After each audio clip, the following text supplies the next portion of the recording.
নমস্কার বন্ধুরা, সুতোপাস ওয়ার্ল্ডে সবাইকে স্বাগত জানাই। আশা করি সবাই ভালো আছেন। আজকে আপনাদের সাথে আমি শেয়ার করতে চলেছি সাবুর পায়েস। এটি খেতে জাস্ট অসাধারণ হয়।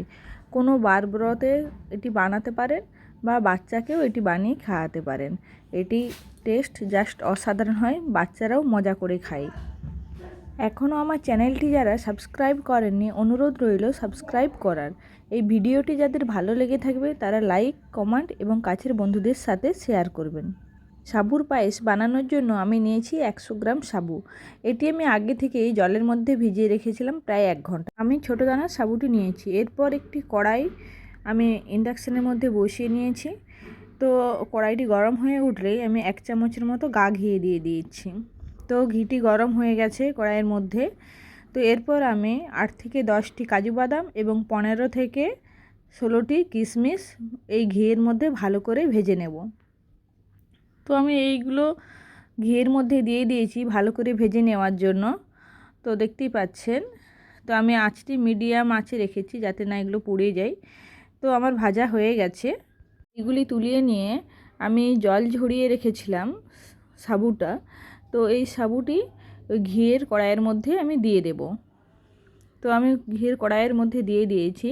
দিয়ে ভালো করে 2 থেকে 3 মিনিটের মতো ওই ঘিয়ের মধ্যে ভেজানো সাবুটি ভালো করে ভেজে নিতে হবে।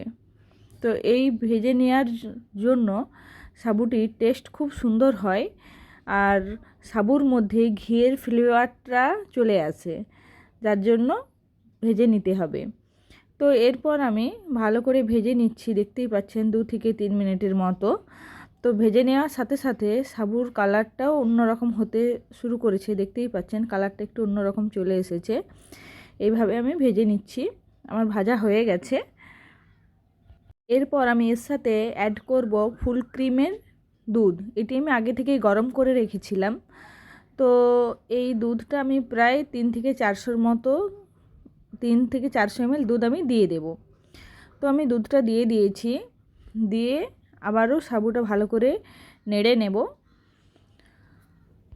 এরপর আমি ঈষৎ উষ্ণ প্রায় 1 গ্লাসের মতো জল গরম করে নিয়েছি।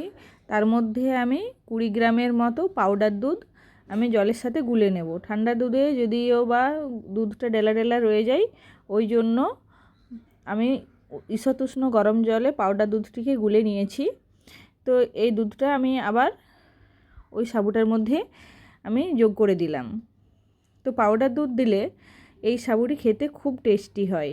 এরপর আমি এর সাথে অ্যাড করব 50 গ্রামের মতো চিনি। চিনিটা অবশ্যই যে যার স্বাদ মতো দেবেন। 50 গ্রাম চিনি এই 100 গ্রাম সাবুর সাথে দিলে মিষ্টিটা মিডিয়াম হয়, খুব বেশিও হয় না আবার খুব কমও হয় না, তাই চিনিটা যে যার স্বাদ মতো দেবেন।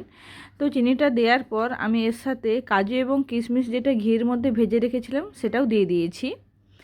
তো এরপর আমি এই সাবুটিকে 3 থেকে 4 মিনিটের মতো হাই ফ্লেমে ভালো করে ফোটাবো। আর বারবার এরকম খুন্তির সাহায্যে নাড়তে হবে যাতে নিচে না লেগে যায়। তো দেখতেই পাচ্ছেন আমার সাবুর দানাগুলো খুব ভালোভাবে সেদ্ধ হয়ে গেছে এবং দানাগুলো স্বচ্ছ হয়ে উঠেছে আর সাবুটা অনেকটাই ঘন হয়ে উঠেছে। তো আমার অনেকটাই সাবুটা রান্না হয়ে গেছে। তো এইভাবে যখন সাবুর উপরে ফুডটা এরকম বল বল মতো হয়ে আসে তখনই বুঝতে হবে যে সাবুর পায়েসটি অলমোস্ট রেডি হয়ে গেছে। এরপর আমি আর এটিকে ফোটাবো না আর ঘন করব না, কারণ সাবু ঠান্ডা হয়ে গেলে এটা আরেকটু ঘন হয়ে উঠবে। তাই আমি এই পর্যায়ে আঁচ বন্ধ করে দিয়েছি। আমি 5 মিনিট পর আপনাদের দেখাচ্ছি সাবুর ঘনত্বটি ঠিক কেমন হয়েছে। এই রকম হয়েছে সাবুর ঘনত্বটা। খেতেও জাস্ট অসাধারণ হয়। আমার মতো প্রসেসে আপনারা বানিয়ে দেখবেন, খেতে অসাধারণ হবে এবং বাচ্চারাও খুব মজা করে খাবে। নমস্কার, ভালো থাকবেন।